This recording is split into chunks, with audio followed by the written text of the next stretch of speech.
everything's the name. Came through changing the game, doing my thing in my own lane. Every time you see me, I'm hitting them switches, sliding through with something super vicious. Who is this? Mr. Everything's the name. Came through changing the game, doing my thing in my own lane. Every time you see me, I'm hitting them switches, sliding through with something super vicious. Who is this?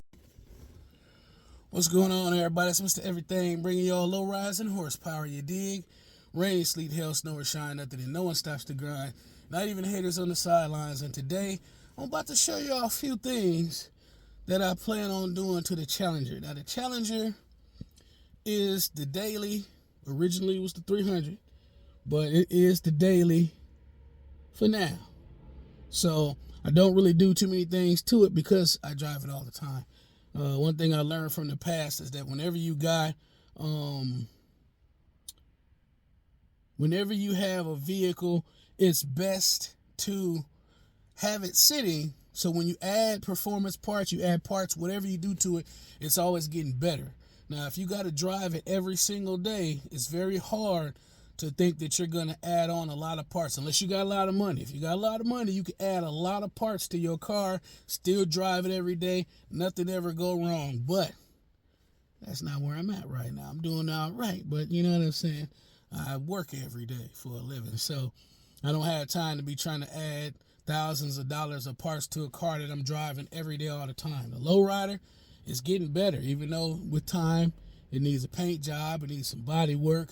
Overall, the truck is running better. I don't have to drive it every day. I have brand new pads, rotors, wheel bearings that I put on there, upgrading the exhaust, really repairing the exhaust. All those things make it run 10 times better. The 300, not driving it every day, so I put quite a few new parts and things on it and still got stuff to put on it. With the Challenger, I drive it. You know, it's got miles that I'm putting on it every day, so I need to be in a position to where once I get some things out of the way, then I will be able to put the Challenger to the side some and put new stuff on it, and then you're going to really start to see the performance side. So hit that like button, subscribe to the channel if you haven't already. If you have, thank you very kindly. So I'm thankful for everybody who come through, but hit that like button. Keep us going, you know, keep us in the algorithm, you dig? Now, about to get into it. All right, since we lit up like a Christmas tree, just gonna go down to see this thing. You know, it's sensitive in a lot of ways. Every time I get gas, I mean, this bad boy cut on. Now, before, what would come up on the dash would be like gas cap, and then sometime it goes away. So this one here says leak detected, fuel cap loose, off. All right, so we tighten it down. I bought another one a couple of months back, and it's on video. I don't remember which one, but I bought another one, so I'm not finna keep buying a new gas cap every time that light cuts on. So it always cuts on, sometimes it cuts off. You know, I know that sometimes maybe you might not get the greatest gas, so any one of those things, million things can make that light come on, a check engine light. This one here says large leak detected. Then that also will go away. I just haven't cleared the codes in a long time. Very small leak, so it's like the same thing. It's coming up. Check the hoses. Checked a lot of stuff. Don't see anything wrong right there. Engine oil pressure sensor switch circuit. That needs to be replaced. Definitely, that's the oil pressure switch. Because it's every once in a while it reads a faulty pressure. So that's where we at with that. But that's not the end of it. About to turn this thing on so y'all can see what else is up with it. Listen to that. When you got that automatic beep, that's what lets you know that either your fuel is low or that check engine light gonna come on. See, got the TPMS light on. And so I need to get one of them little readers that could turn that bad boy off. Now, if you're looking at the PSI right there, it says what I got in each tire.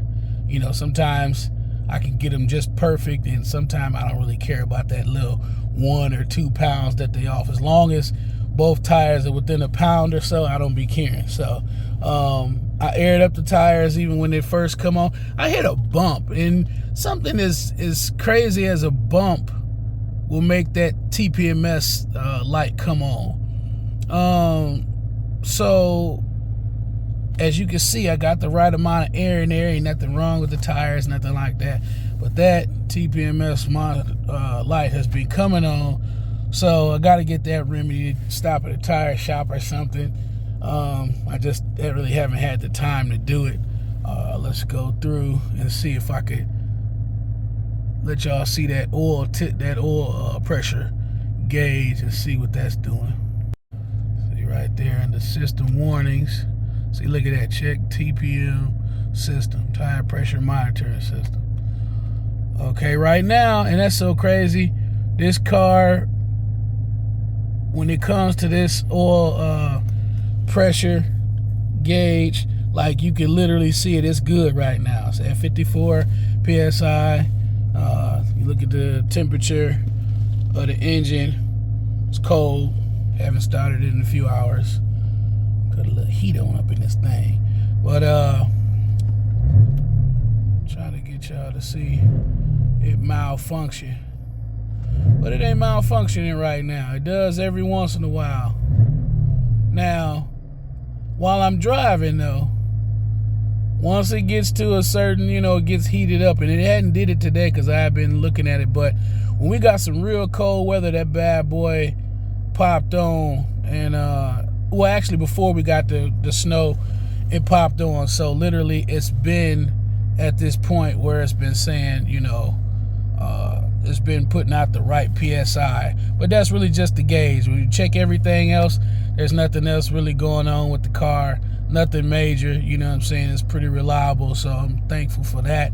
But I was trying to hope that I could show y'all what it goes to. When that starts malfunctioning, it'll go all the way up to, but one time when I replaced it last year or so, that bad boy went all the way, see, there you go right there, see? Speak it up, and there it is. It goes all the way up. And now, and usually stop at about 88, 89, somewhere around there. But the one time I had to replace it, I don't think it was last year. It might have been the year before last. Yeah, about year before, like 21, it was shooting up to 100. It went completely bad. But at this point, it's just malfunctioning. So it'll go at this, and then depending on if you hit the gas or while you driving, it'll just go ahead and go back down to the regular pressure that it's at. So I got that on warranty, lifetime, so I'm gonna end up replacing that, just ain't put it on my list to do. Now, for all the newcomers who haven't seen the engine, this is what it looked like. Nothing fancy, but she still does her thing, This is the only actual thing that I've done to this vehicle as far as any mods. Before everybody already gets started, we already know if you don't take it to go get it tuned up, it's not going to, give its full potential. And no, it's not the true cold style for all the geniuses. We know this. Just got the basic little shield on there to keep it from some of the engine bay heat.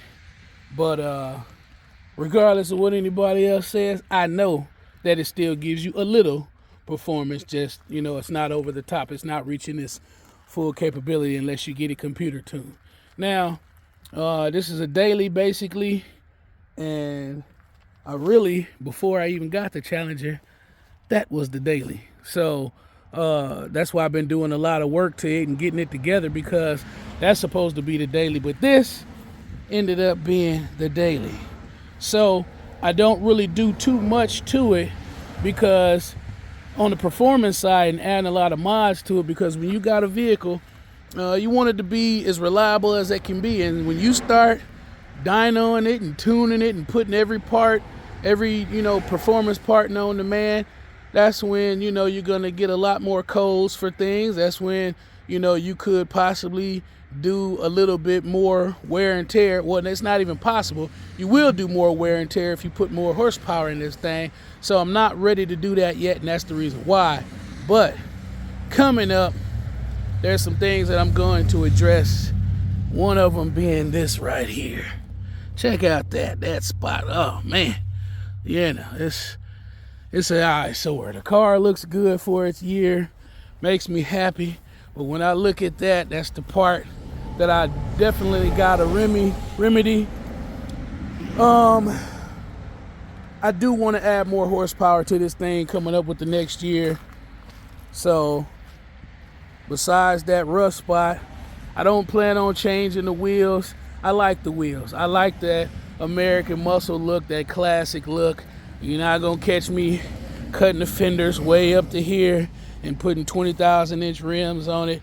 I don't want to do that for this car. So the tires that I got on it are already thicker than stock because it does snow. So I want everything to, the traction to be there, which is kind of remedied with these bigger, better tires on it. Not too much, but they got that meat on them. You know what I'm saying? So I definitely do want to put it on the dyno this next year coming up and see what I can safely get as far as some extra horsepower.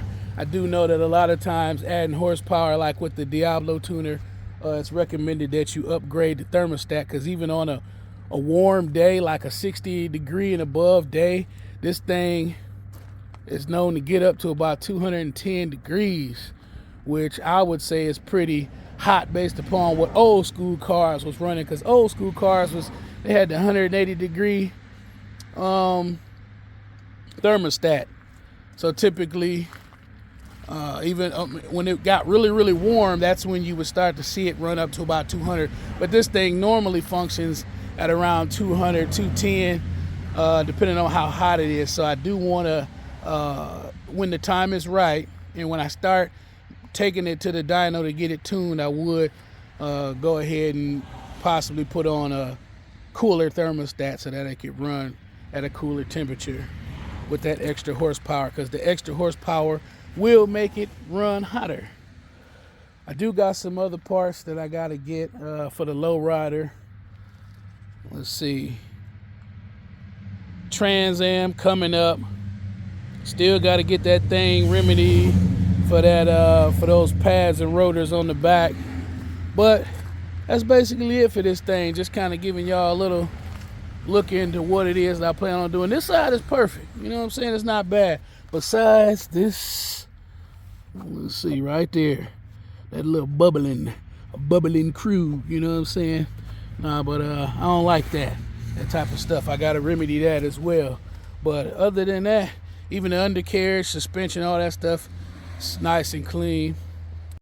If you look right there, there's no exhaust tip. And if you look right there, no exhaust tip. So those are just a couple of things. Those exhaust tips, I'm gonna have to take it to an exhaust shop, because I did actually try to find something that I could repair, but a lot of places, you just can't walk into shops now. Years ago, you could walk into a shop and you could say, hey, could you just bend this exhaust tip that I got? Nowadays, they ain't doing jack, without you paying the full price, or you better be cool with somebody, because they ain't doing none of that stuff no more. No more taking your parts in and, hey, could you put this on for me? They want you to pay the full thing. So I'm definitely going to have to go to an exhaust shop. Not to mention, I haven't been anywhere where the exhaust matches, and then to get a bend where I need to get a bend on that exhaust to get those tips ran all the way back. The exhaust is ran all the way back, but it's right behind the wheel. So then I'll still need probably about an extra foot for each side for those tips to be back on there. They got rusty. Let's see, when did they get rusted out? They probably rusted out like last summer, and then I just decided to take them bad boys off. So I didn't want them just sitting there hanging, dangling, and with no exhaust coming out of them. So that's a no-go on that. But let's see. Shouts out to Sway TV for always coming through and putting comments in. The Shamblins, you know what I'm saying? The Shamblin family, the young Shamblins and the grown ones, you know what I'm saying? They come through. Also, Envious Creations. Everybody that comes through and leaves a comment on a regular basis, I appreciate that. You know what I'm saying? So until next time, Rain, sleet, hail, snow, or shine, nothing. No one stops the grind. Not even the haters on the sidelines. I'm Mr. Everything, bringing y'all low riders and horsepower. Till next time, I'm out.